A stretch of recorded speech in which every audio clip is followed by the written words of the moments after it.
ഈ കക്കടംപൊയിലെ P V അൻവറിൻ്റെ പാർക്കിലെ അനധികൃത നിർമ്മാണങ്ങൾ പൊളിക്കുമെന്ന രീതിയിൽ വാർത്ത വരുന്നുണ്ടല്ലോ രാഹുൽ, എന്തൊക്കെയാണ് അതിൻ്റെ വിശദാംശങ്ങൾ?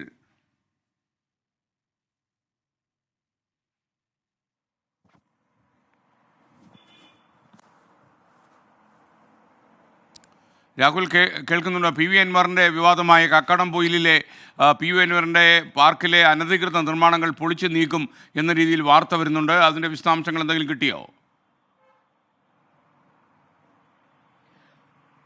SKN ഇത് സംബന്ധിച്ച് നേരത്തെ തന്നെ കൂടരഞ്ഞി പഞ്ചായത്ത് ഇത് പൊളിച്ചു നീക്കാനുള്ള ടെൻഡർ പുറത്തിറക്കിയിരുന്നു. പക്ഷേ ആദ്യഘട്ടത്തിൽ ടെൻഡർ വിളിച്ചപ്പോൾ ആരും ഈ ടെൻഡറിൽ പങ്കെടുത്തിരുന്നില്ല. പിന്നീട് LDFുമായി പി വി അൻവർ ഉടക്കിയതിന് പിന്നാലെ കഴിഞ്ഞ 4 ദിവസം മുമ്പാണ് വീണ്ടും ടെൻഡർ വിളിച്ചിട്ടുള്ളത്.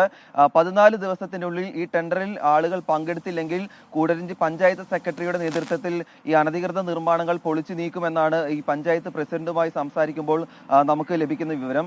പി വി അൻവറിന്റെ നേതൃത്വത്തിലുള്ള കക്കാടംപൊയിലിലെ ഈ നാച്ചുറൽ പാർക്കിൽ അനധികൃത നിർമ്മാണങ്ങൾ കണ്ടെത്തിയെന്ന് നേരത്തെ തന്നെ കണ്ടെത്തിയിരുന്നു.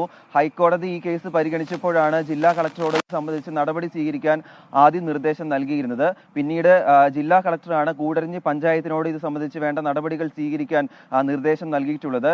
ഈ കാട്ടരുവി തടഞ്ഞുകൊണ്ട് അവിടെ അനധികൃത നിർമ്മാണങ്ങൾ കണ്ടെത്തിയെന്നാണ് ഇത് സംബന്ധിച്ച് കണ്ടെത്തൽ. അതിലാണിപ്പോൾ തുടർ നടപടികൾ വരുന്നത്. എന്തായാലും പരമാവധി ഒരു 20 ദിവസത്തിനുള്ളിൽ ഇത് സംബന്ധിച്ച നടപടിക്രമങ്ങൾ കൂടരഞ്ഞി പഞ്ചായത്തിന്റെ ഭാഗത്തുനിന്നും ഉണ്ടാകുമെന്നാണ് നമുക്ക് ലഭ്യമാകുന്ന വിവരം. SKN. Okay, thank you Rahul Suresh.